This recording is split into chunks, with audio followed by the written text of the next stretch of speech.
Look at that! I have a cleaver just like that. It's almost like magic. This is a much better tool. I'm cutting it into cubes. Trying to get somewhat of a smaller piece of back fat. So if I'm going to either cut it down or render it down, if I render it down, it'll be easier to render down in smaller pieces. Either that or I might grind it. If God blesses Brett with a deer this year, we can grind it up and make some deer burger with a little bit of our beautiful pig lard. Oh, looks like there's a little bit of something in there. That is 12 ounces on that bowl right there.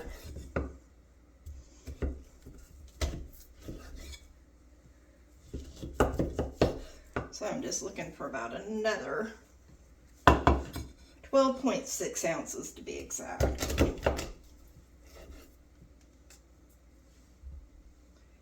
Now we're at 15 ounces. So let me see. There we are. Right there. That's right at a pound. Can you get me another bowl to start weighing out the next pound, please? And then if you want, we can start putting these in, or you could start putting them in the seal meal packages that you pre-did for me.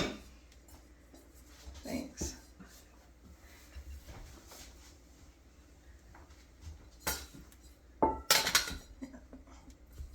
Thank you.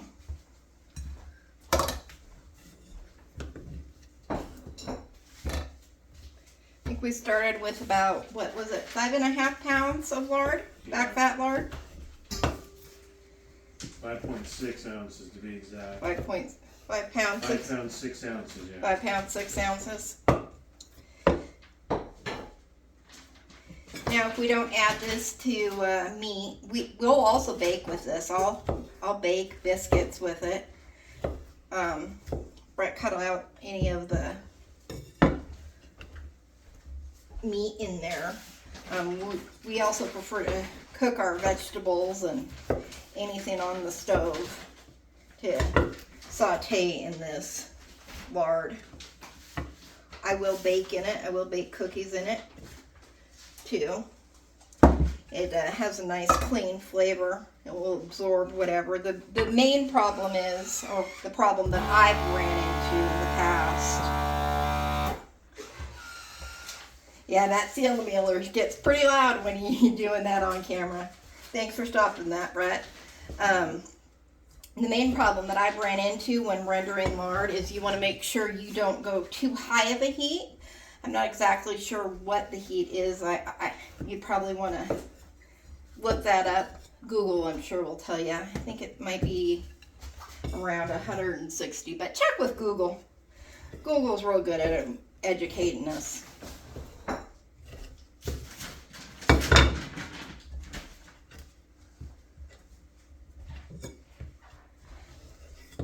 Now, as you can see, I took this lard, or maybe you can't, maybe you don't know. This lard, we put this in the refrigerator after we harvested this pig. So the lard will firm up. After the lard firms up, it's much easier to handle. Otherwise, it's kind of almost, I don't want to say jello, but it's definitely, see it wiggle. It's kind of moving all around, and it's easier to cut yourself and harder to handle.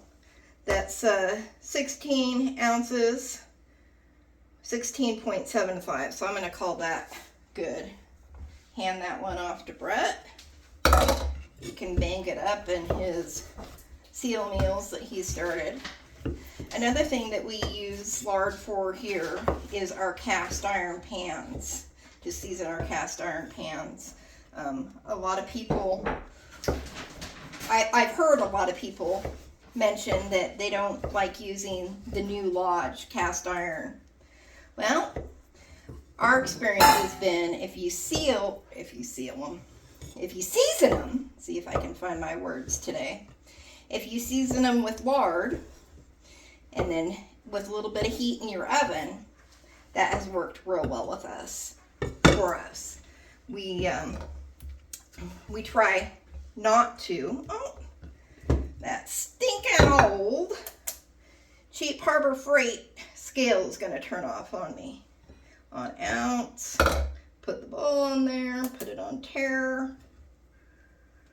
There we go, back to 0. Anyhow, what I was saying about the cast iron is we do not wash our cast iron with soap. We will rinse it out with boiling water and sanitize it that way, but we do not use, let's say, Dawn dish soap on our cast iron. Seasoning our cast iron is another use that we use of our homegrown lard.